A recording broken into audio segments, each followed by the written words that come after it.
हमारे साथ सर मौजूद हैं और बहुत सीनियर हैं इस हवाले से, डिफरेंट एरियाज और लोकेशन के हवाले से उनको काफ़ी तजर्बा है। तो आइए इनसे पूछते हैं। सर आपका नाम क्या है? सर आप पहले बताइएगा अपना नाम। मोहम्मद अली। सर थोड़ा सा इस लोकेशन और इस एरिया के बारे में बताइएगा। सर हम अभी किस लोकेशन में जा रहे हैं और इसका क्या खसूसियात है एरिया? ये एरिया जो है खासकर कार सेंटर कहा जाता है, जिसमें हम दाखिल हो रहे हैं हमको जी। कार सेंटर के सामने पार्क में हो रहे हैं। यहाँ पर ये आपको और दूसरा एक भेड़ किस्म का जानवर है, वो दोनों यहाँ जंगलों में पालते हैं। उनको पाल के उनके डोनर होते हैं, उनको फंड देते हैं, उनको खिलाते हैं। तो इस चीज़ से भी जानवर है। पूरा इलाका कहलाता है मैदान। इराक से शुरू होकर आखिर 70-80 किलोमीटर तक ये पूरा एरिया जो है मैदान कहलाता है। लेकिन एक ये सियासी तौर पर इतना बड़ा इलाका है, लेकिन आबादी की लिहाज से बिल्कुल कम आबादी है। लोग इतने नहीं है जितने दूसरे शहरों में या दूसरे देहात में या दूसरे गाँव में टाउनों में। टाइप ग्राउंड का एक हिस्सा है। ठीक है सर। सर थोड़ा सा आप इसकी जो है आपने एरिया के बारे में बताया और अपने रकबे के बारे में बताया, अब थोड़ा सा इसकी खसूसियात बताएं। यहाँ पर जंगल नुमा हम देख रहे हैं कि बहुत आ रहे हैं। अब अमूमन इस जंगल के अंदर मुख्तलिफ़ अक़साम के दरख्त होते हैं, पौधे होते हैं, तो यहाँ के जो लोकल जो है उसका दरख्तों का कुछ जिक्र करिएगा। लोकल जो दरख्त हैं वो खासकर ये नीम है, मशहूर दरख्त है। और दूसरा ये है अपना बिहारी जिसको कहते हैं वो है। इसके अलावा बाकी जो है दूर के दरख्त लगते हैं, जहाँ पानी है, अगर नहीं है तो वो सूख जाते हैं। यहाँ की पैदाइश है। और इसके अलावा बाकी एक जो आम लकड़ी यहाँ पैदावार है, जिसको कीचड़ कहते हैं, वो बहुत ज़्यादा है। वो बहुत ज़्यादा हर जगह फैल रहा है। अब इसी के ज़रिए से तो लोग ये जिंदा है, उसको बेच के काट के बेचते हैं और उस तरह करते हैं। ठीक है सर। अब हमारे साथ एक और जो है सीनियर मोस्ट सीनियर कह सकते हैं मेंबर है, हमारे 4x4 क्लब के भी मेंबर है, नवेद भाई। आपने पिछली वीडियोस में भी देखते रहे होंगे। अस्सलाम वालेकुम नवेद भाई। नवेद भाई थोड़ा सा बताइएगा कि आज का जो सफ़र है, अब हम लोग किस तरफ जाएंगे और हमारी जो है आगे क्या क्या लोकेशंस होंगी? देखिए हमारी लीडरशिप जब भी हम यहाँ गडाफ टाउन में आते हैं वो होती है प्रोफेसर मोहम्मद अली साहब की। प्रोफेसर साहब से हम मिला एरिया डिस्कस करते हैं। हम लोग प्रोफेसर साहब हमको लीड करके लेके जाते हैं। अभी खार सेंटर के अंदर एक छोटा सा गांव है, उसमें बहुत थोड़े से लोग रहते हैं, कोई 10-12 फैमिली आबाद है और बड़ी मुश्किल से उनको गुजारा होते हैं। एक तो उनसे मिलने के लिए जा रहे हैं। उनके पड़ोस में एक कब्रिस्तान है जिसकी कोई तारीख अभी तक नहीं मिली, ना कोई इस बारे में कुछ बता सका। उसके कुछ फासले पे जो गाँव गोड़ के लोग हैं उनसे भी पूछा, उनको भी कुछ नहीं पता। स्पेशल अट्रैक्शन उसकी ये है कि कब्रिस्तान आपने ज़रूर देखे होंगे, लेकिन इतना सुनसान, इतना सन्नाटा, इतनी खामोशी, इतनी पुरस्कारियत और किसी कब्रिस्तान इलाके में मुझे नहीं मिली जितनी यहाँ पे मिली है। और यहाँ पे कस्बे जो लगे हैं वो पहाड़ी चट्टानों के पत्थर तराश के लगाए हैं, जिनकी हाइट तकरीबन कुछ 7-7 और 8-8 फीट की है। लेकिन थोड़ी देर में हम वहाँ पहुँचने वाले हैं, कुछ फोटोग्राफ्स यहाँ पे लेंगे, उन लोगों के साथ थोड़ा सा वक्त भी गुजारेंगे, पढ़ाई भी कर लेंगे, क्योंकि हमारे ही बुजुर्ग हैं जो यहाँ से दुनिया से रुखसत हो गए हैं। सबका आगे पीछे यही रास्ता है और इलाका बड़ा खूबसूरत है। खार सेंटर के इलाका है ये। अपने यहाँ की चौकी है वो भी हमने क्रॉस कर दी है।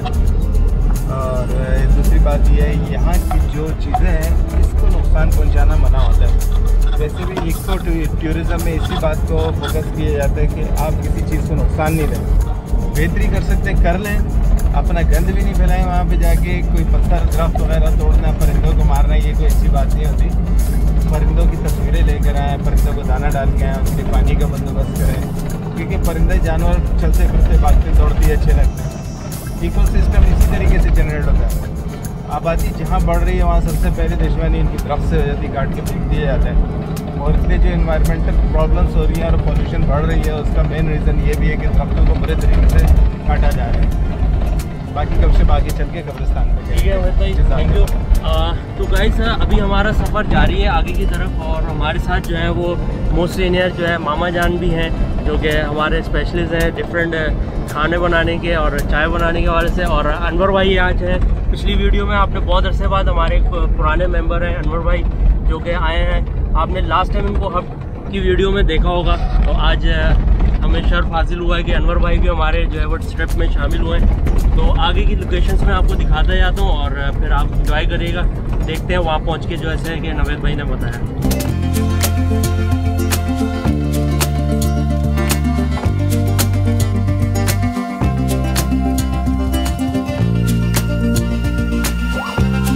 अभी हम लोगों का सफ़र जारी है, तो अचानक से जो है वो बारिश का मौसम जो है वो काले बादल तो आए हुए थे, तो बारिश जो है वो धुआंधार शुरू हो चुकी है। और मैं आपको बाहर के मनाजर दिखाता हूँ।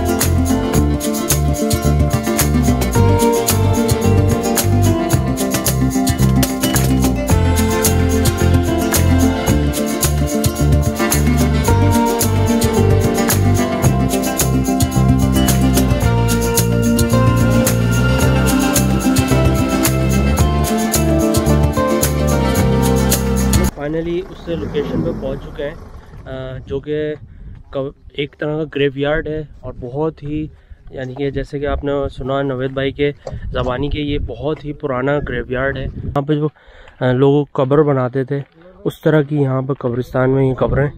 तो इसके बारे में जो है वो जो हमारे जो आर्कियोलॉजिस्ट हैं, अनवर भाई की एक प्रोफेशनल फील्ड भी है, आर्कियोलॉजिस्ट भी हैं, तो अनवर भाई से इस हवाले में पूछेंगे। अनवर भाई थोड़ा सा आप इस हवाले से बताइएगा और लोगों को गाइड भी करिएगा। और चौकंडी का आप कुछ बता रहे थे कि हाँ ये से कब्रें हैं, ये चौकंडी में हैं। अच्छा, इस कब्र में ख़ास बात यह है, ये किसी सीमेंट वगैरह से नहीं जोड़ा गया, ये बल्कि ब्लॉक्स रखे गए और ब्लॉक रख के फिर बनाए जाते हैं। और फिर उसमें एक बात और ये भी है कि कौन सी किसकी मर्द की है या औरत की है, तो इसे ज़ाहिर करने के लिए पता चलता है कि इसके ऊपर जैसे ये लगाया है, ये और ताज बनाया हुआ है, ये मर्द का, ये बड़ा आदमी था कोई, उसकी है। इसमें ये वाले ताज की बात कर रहे हैं। और अगर इसके ऊपर कोई जेवरात बना हुआ है तो किसी औरत की बनी होती है ये। ठीक है, ये इंडिकेट करता है कि ये मीनार जो है। दूसरी बात ये कि ब्लॉक रखे हुए हैं, ये पेस्ट नहीं किए, सीमेंट से पेस्ट नहीं किया, ये तो बाद में किए गए, लेकिन ये ब्लॉक पे ब्लॉक रखा गया है। ये इसमें सीमेंट में अगर नहीं लगाते थे, बस ब्लॉक रख के बना दिए गए थे। आप इसको आप उठा सकते हैं, इसको आप उठा सकते हैं, ये ऐसा है, ये इसको आप उठा सकते हैं। ठीक है, तो ये थी इस हवाले से ये वाली गाइडलाइन जो कि इन ग्रेव्स को देखकर अनवर भाई ने डिस्क्राइब किया।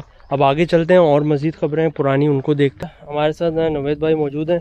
अब हमें कब्रिस्तान के हवाले से इनसे कुछ मालूमात लेते हैं, क्योंकि इन्होंने पहले भी 2-3 मरतबा यहाँ आ चुके हैं और उन्होंने कुछ चीज़ें देखी हैं, और इन्हीं की ज़बानें सुनते हैं कि इस कब्रिस्तान की क्या ख़ास ऐसी बात है। इस कब्रिस्तान की बड़ी पुरस्कारियत, बड़ी खामोशी, बड़े इसमें गहराई है। यहाँ पे मगरिब के टाइम के बाद आए आप, थोड़ा सा अंधेरे में तो दुनिया ही और हो जाती है। ये देख रहे हैं इसके कतबे हैं, ये कुछ और ही हाल दिल बयान कर रहे हैं इन लोगों का। यहाँ पे कुछ पुरानी कब्रें जो चौकंडी वगैरह और रूमी कब्रिस्तान से मिलती जुलती हैं, जो कि हमारे मकली में भी मौजूद हैं। इस तरह की कब्रें भी हैं कुछ हैं, लेकिन ये जो बड़े वाले कतबों की हैं, नवाज़ भाई आप सामने खड़े होइएगा इसके साथ बिल्कुल। ये नवाज़ भाई का कद तकरीबन 6.25 फीट का है। ये आप देखें कितना ऊंची है, तकरीबन 7 फीट का ये इसके अंदर कतबा लगा हुआ है। और ये बड़ी अजीब सी चीज़ लगती है, बड़ी पुरानी कब्रें हैं। यहाँ पे कुछ और लोग भी मिले हैं मुझे आते जाते हुए, जिन लोगों ने यहाँ नई कब्रें भी बनाई हैं, छोटे छोटे गोटों के लोग भी आए हैं। उनमें से किसी को भी कुछ नहीं पता, कहते हैं हमने ये पुरानी कब्रें इसी तरह देखी हैं बचपन से अपने। उसमें एक सबसे सीनियर बाबा जी मिले, उनसे पूछा, उन्होंने कहा बेटा मैंने भी बचपन से यही कब्रें इसी तरह देखी हैं। तो अल्लाह ही बेहतर जानता है, कोशिश में भी लगे हुए हैं, कोई हमें इसके बारे में थोड़ी सी हिस्ट्री दे दे। अच्छा, मैं इसको और क्लोज़अप करके दिखाता हूँ। देखें इस कबर के ऊपर, ये देखें, मैं आपको दिखाऊँ, ये गन बनी हुई है, ठीक है ना, ये तलवार बनी हुई है, ये इनका मेडल है, ये किताब बनी हुई है, ये इनका मेडल था। इन स्पेन ये किसी उस वक्त के कबीले का किसी सिपाही की कबर है, और ये आगे इस तरह से एक निशान और है, और ये बनी हुई है मस्जिद। ठीक है, इसकी दूसरी साइड पे जाता हूँ मैं।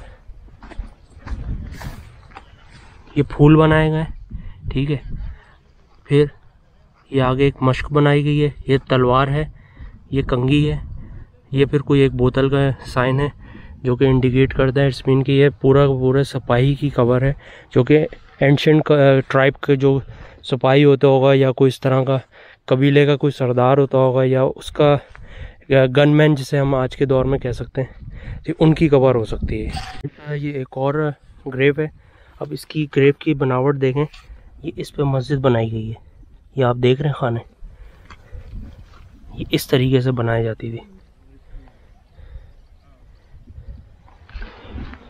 मुख्तलिफ अंदाज हैं, मुख्तलिफ, मगर ये बहुत कम हैं जो कि इस हालत में हैं कब्र। तो इनसे भी थोड़ा सा इसका ग्रेवयार्ड के हवाले से कुछ मालूमात लेते हैं। सर आप बताइएगा क्या इस हवाले से थोड़ी सी हिस्ट्री जो आप अभी डिफ़ाइन कर रहे थे। अब हिस्ट्री ये है कि इनका रिटर्न हिस्ट्री तो हमारे पास मौजूद नहीं है, लेकिन ये अपने मकबरों पर या कब्र पर जो नक्श कशी करते हैं उस ज़माने के पेंटर या उनके जो हैं क्रेविंग करने वाले, तो उससे ये अंदाज़ा होता है किसी पर चूड़ियाँ हैं, बैंगल्स बने हुए हैं या डिज़ाइन बने हुए हैं, तो लेडीज़ की हैं। बाकी जो मर्द हजरात हैं उनके कब्रों पर पगड़ी नुमा एक पत्थर सा स्टैचू बना होता है, वो निशानी होता है कि ये हीरो रहा है अपने वक्त में, उस ज़माने में, इस ट्राइब में। और सर इसमें कुछ कब्रों में मैंने देखा है कि तलवार बनी हुई है, बंदूक बनी हुई है, इट्स मीन कि वो लड़ाइयों में इन्होंने शहादत हासिल की है या उनके साथ उन्होंने बड़ा मोरका अंजाम दिया है, ये इस तरह के यादगार हैं इनकी। ठीक है सर।